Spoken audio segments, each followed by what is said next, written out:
Yo, what is going on YouTube? I am Germ here. Today we have a little bit of LCS drama, trash talk, kind of just a more weird, entertaining story to talk about. Obviously we've had a ton of drama recently with TSM, LS, all this different stuff.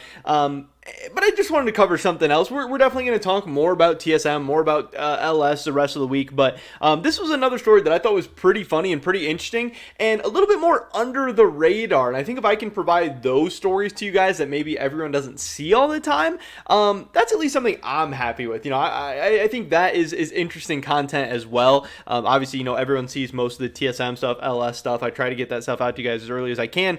But today we have a little bit of drama regarding Immortals and Evil Geniuses. They played a very, very interesting game over this past weekend, and then they had some very, very interesting trash talk and drama afterwards regarding some pretty surprising faces. So definitely drop a like if you guys do enjoy this video. I would appreciate it so much, and subscribe to stay up to date on all my latest content. We're getting closer and closer to hitting 10,000 subscribers for the third time, which, hey, whatever, maybe third time's the charm. I think I saw that like 48% of the people that watch my videos right now on a regular basis are not subscribed.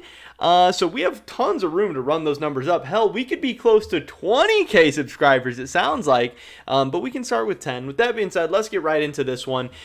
So this all starts regarding the Chrono Break situation that happened in Immortals versus Evil Geniuses this past weekend, and then the ensuing kind of trash talk and drama that came after that. So obviously EG Immortals, LCS, not the craziest game in the world, didn't have insane viewership. Maybe you guys missed this, maybe everyone didn't see it. So I want to start out by just showing you guys what actually happened. Here's the play before the Chrono Break, and then they Chrono Break, and then here's the play after, so you guys can just understand what these players are even talking about here. There's 23 minutes into Immortals versus Evil Geniuses. Immortals has a 3,000 gold lead, and Revenge gets caught out bot lane, but his team is around the Baron pit. They start up the Baron, kind of giving you some context. Revenge, of course, can heal back up against it, though. He's just buying time for JoJo. The important part is Corki showing up, and now I'm in danger. He's going to chuckle to himself and realize it's a 1v2. He's going to die, but his team is cross-mapping for the Baron and says, hey, you can follow me, but this is a worthwhile trade. Shockwave, Vulcan's going to be low, flays back where Xerxes on the hunt. Corki's TPing in to die. Is it going to be enough? It's going to be nothing. So that's what happens the first time. Yes, they catch out Revenge in the bot lane. Yes, JoJo Pune picks up a big shutdown. Vulcan gets caught out by the Shockwave. He dies. JoJo Pune TP's in. He dies. That's not a great situation overall, obviously, for Evil Geniuses. Maybe Immortals will be able to hop back onto the Baron. Maybe Immortals is going to, push and take some towers or some objectives. I don't know for sure. But either way, they pause. Vulcan says that he couldn't see the Orianna animation. Apparently, the referees agree with him. I know there was some debate and controversy whether or not that was an accurate call by the referees. I know Jat on the broadcast was like, I don't think they really should have been offered a Chrono Break here. Who knows? But anyway, they decided to go for a Chrono Break. And a Chrono Break is supposed to be reset into like an even map state or like a dead ball state where there's no action going on. No team is necessarily supposed to get an advantage from the Chrono Break. And they decide to Chrono Break to right when Revenge is getting caught out again. And some people think this was a good time to set it back to. Some people think this was unfair. Obviously, kind of Immortals was like sneaking Baron. Now EG knows that they want to do Baron. They got a bunch of information from it, whatever. But here's what happened the second time we run this play back. That back into the game as far as I can tell. And we go 23-11 into the game. Now Revenge died here last time, but he's pretty much guaranteed to do so again. Gets a lot done to JoJo! Oh! No, Revenge! Round 2 is so much better! Beautifully done, and now we'll see what else happens. They are staying on the Baron. Is Impact willing to TP in? He's still half HP, still has no ult, and EG are for now zoned out. For an angle. 4k health. Destiny dodges the hook. Vulcan walking up. A bit of info on Inspired. The ward spotted there as well. Vulcan gets away after a lantern. Baron resets. Impact TPs after healing up. A 1-for-1 overall. Man, after that pause, Revenge absolutely popped off on stage. I could hear him screaming. So obviously, kind of a whole lot of nothing there, but a different result, obviously JoJo kind of trolls by dying there. Revenge makes a good play, JoJo makes a bad play, whatever. It goes very, very different. Now, Immortals does go on to win this game. Power of Evil is the man kind of interviewed after, and he even took to Twitter to say some of this stuff. He says, GG's to EG, I'm happy you get a win. Not sure if I got my point across well since I was full of adrenaline, but I think it was fair to Chrono Break. Just didn't think the spot was to a neutral game state. Power of Evil says in that post-game interview, he didn't think the point in the game they Chrono Break to was very, very fair. And he says that to everyone. That's pretty spicy, pretty funny, especially after they still end up coming back and winning. And again, Power of Evil's, not a guy that is usually ever in a ton of drama, controversy, anything like that. So this was pretty interesting to see. And then Power of Evil says, fucking LOL. All JoJo had to do was not die bot and it would be over. One of the most unfair Chrono Breaks in my career. Again, he's saying, if JoJo just doesn't die there, what can Immortals do? EG's probably just going to be able to TP up and maybe even take Baron themselves or just get a ton done on the map, and then Immortals might just end up losing. No, this was very, very interesting. Obviously, Power of Evil was getting a lot of backlash from people for all that. And then, we had Vulcan. He said, what do you mean? That's what happened before the Chrono Break, though. He said, you guys didn't have Baron info, player positioning at that time. Gragas TPing in while you were already dead and not paused also gives you more time to reevaluate the entire situation after the Graves' death. Like he's saying, hey, the whole thing changed. Whatever was going to happen pre-Chrono Break, you guys clearly had more information post-Chrono Break. Now, obviously, Vulcan responds to this. He said, we are always going to play the Baron checking the same way, though. You have the choice to reposition wherever you want after the Chrono Break. We were thinking you would try to turn faster somewhere else, and now you rush Baron earlier before our Corki isn't even showing bot.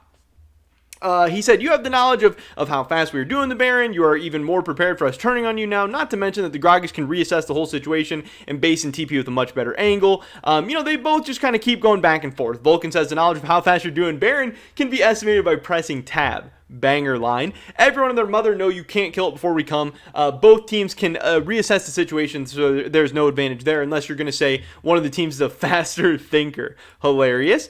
Power of Evil gets his own good lines in there. He says, if you know how fast we were doing Baron, why even give the angle to get hit by Ori Shockwave? Why lose sums? Very fair question. Very funny. If you kill our Graves like you should there, it's not going to be much for us to turn the situation back in our favor like we initially did because of how much more info you got. He says, if I flash Ori Shockwave, you get double TP'd on and slow chased, and now you have no ult. I take that trade. Volley would just flash over after my QW hitting an ulti onto your flash bot. You wouldn't slow chase anything. They keep going back and forth. This is all very, very funny. Again, a lot of good lines by both these guys. It was all funny to see, but the big point comes in here out of nowhere. It's like Power of Evil and Vulcan are going back and forth. That's an Immortal player and an EG player. That at least makes sense. Now, maybe Vulcan's a little salty he lost. Maybe Power of Evil's feeling himself a little bit since they won a game. Who knows? EG's been kind of struggling recently. Vulcan's always a trash talker in general. But out of left field, here comes Sven off the top rope with the steel chair. He says, remember FlyQuest versus C9 Chrono Break in Game 4? When you guys got aced and then someone's mouse stopped working? This is in response to Power of Evil saying one of the most unfair Chrono Breaks in my career. Very, very funny. Sven is talking about the 2020 summer playoffs. I'm pretty sure this is when. Game 4 in round 2, C9 against FlyQuest. FlyQuest wins 3-1 over C9, and then C9 goes down to the losers bracket, doesn't end up making it to Worlds. I believe he's talking about summer playoffs. I don't think it was spring. I'm pretty sure it was summer. I think that is a series, but I guess correct me if I'm wrong. And then Revenge comes out of nowhere. Again, yes, Revenge is an Immortals player, but what does he have to do with Sven and Power of Evil talking to each other? He says, you mean when FlyQuest made Worlds and you guys didn't? Honestly, feel like no one forgot that. And Sven comes with the biggest banger of the whole thing. And like, hey, Revenge deserved this for getting in the middle of all this, at least in my opinion. He says, cringe comeback, plus didn't see you at Worlds that year or any other year, plus 10th place Academy, plus ratio. Absolutely hilarious. Vulcan says Sven before this, and then Revenge says, and Sven right now, C9 Academy. That's a banger of a line. But what isn't so great is that, yes, for right now, this is a good line, and this is a funny tweet. But, looking forward into the future, I think I'd still rather be Sven at this point, even going forward, than Revenge. Because a year from now, if you told me Revenge is back in Academy and Sven is back in the LCS, Hey, that would not shock me at all one bit. But hey, props to Revenge for still getting his licks in. I just think it's a little rough. And like Vulcan says, enjoy your win. We both know it won't last long. And that is very, very funny. And, again, potentially that could be talking about Revenge being in the LCS and finding success, but also, Immortals taking down EG and what many people saw as a pretty big upset. But hey, this thing was a whole mess. It was a chrono break. It was a pause, a ton of controversy, a ton of weird plays. And everyone talking trash. Pretty funny, pretty interesting, pretty exciting, pretty entertaining. And again, just something that maybe flew under the radar. I wanted to get this story out to you guys because I thought it was pretty entertaining. But that is pretty much it for this video today, guys. Tell me, drop a like if you did enjoy it. I would appreciate that so much. Leave a comment down below. Let me know whose side you're on in this situation. Who do you think's right? Sven, Power of Evil, Vulcan. I don't know. I'd love to hear your guys' thoughts and opinions. Subscribe, stay up to date on all my latest content. Hopefully catch you guys in the next one. But until then.